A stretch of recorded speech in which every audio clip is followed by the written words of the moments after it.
Thank you. Good morning, respected chairpersons, our director, visiting Indo-French delegation, and dear colleagues.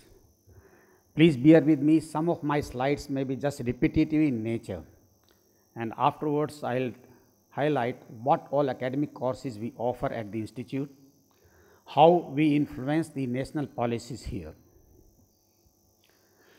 As has been said that our institute was established in 1956, and the vision of our predecessors was that it will be a university by itself, and we are entitled to give our own degrees.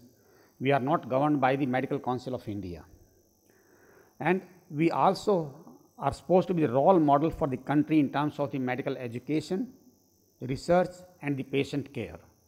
For the medical education, we formulate the curriculum for the undergraduates, postgraduates, and this is followed by the Medical Council of India and adopted for all the medical schools all over the country. Also, the upcoming aims, 6 of them are already working and many more are being announced. There also, even up to the enrollment of the various students, whether it is at the undergraduate level or the postgraduate level, we take care of them. We conduct the exams and we hold the various interviews to enroll them. We are funded by the central government and we are not influenced by any of the state governments. As has been said, the institute was set up with 3 missions: initially education, then research, and the patient care, because all 3 are interrelated. If we teach the students very well, we produce good doctors, we produce good researchers who will carry out their work properly in future. Now, the activities of the academic section are to conduct the various courses, and as of now in the institute we have got 57 departments and the various centers, and the total students, residents and the PhD scholars are more than 3,000.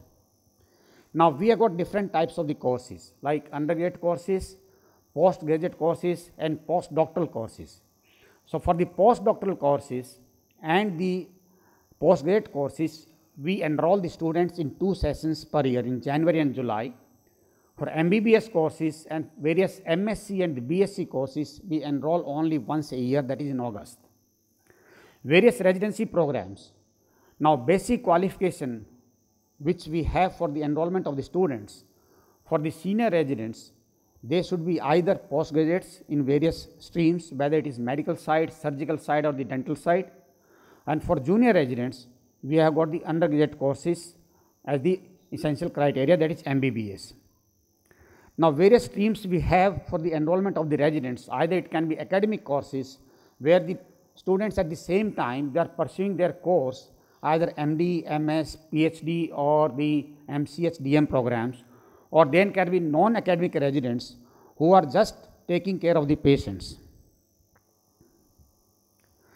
Now, the type of the courses which we hold and the duration of the studies.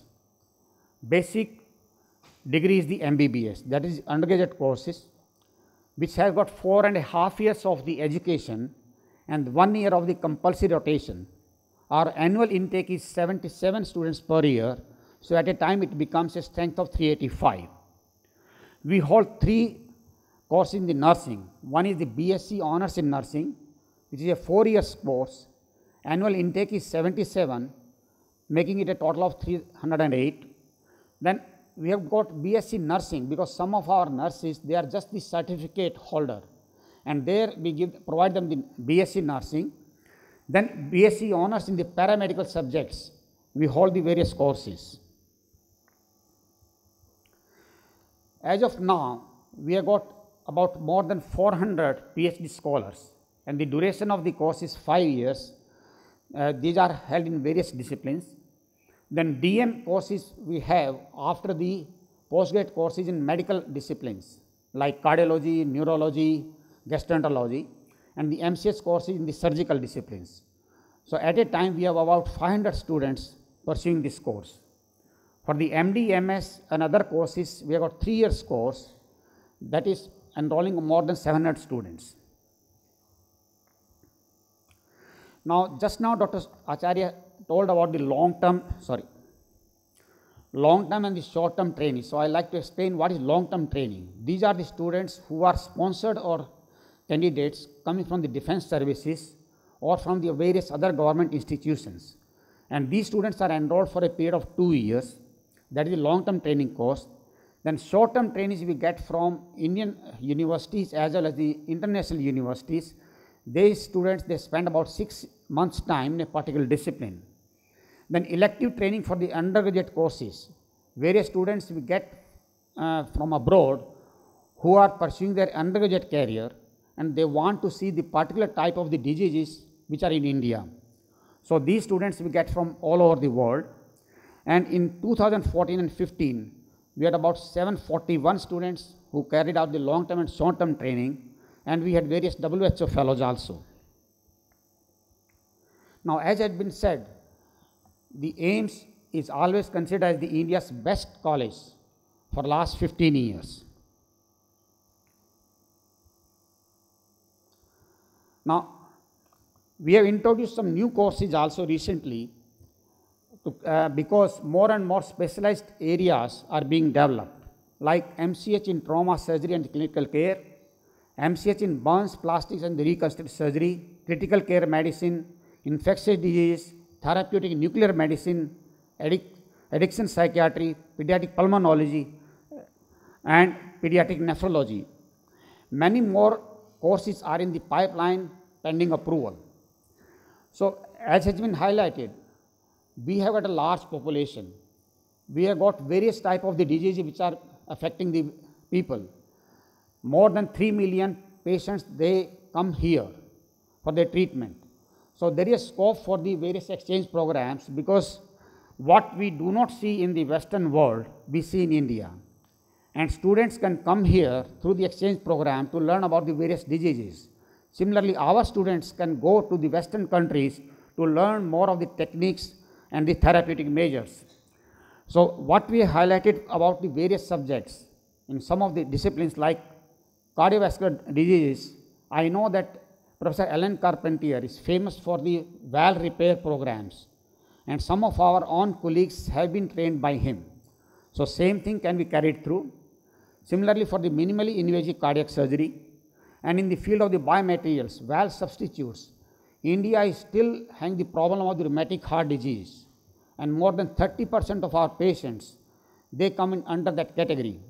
We perform more than 4,000 operations per year for the cardiac surgeries. Out of that, 30% is for the valvular heart disease. So, if we have got the valves, which in collaboration with the French government, we can manufacture in India, that will be cost effective for our patients. Stem cell technology, we have got a well established stem cell facility here, where about 35 projects are being carried out in various disciplines. So, that can be another area of the collaboration. We have got a very active in vitro fertilization program here, and our OBS and Gynae department has proposed that if we can have collaboration in that field. In neurosciences center, neuroepidemiology and neurogenetics and the spine surgeries. So, our aim always has been to excel in the various areas of our mandate, that is the education, research and the patient care, and we like to be the partner with the French government in this mission. We want to be a partner for the national building, and that is our aim. Thank you very much.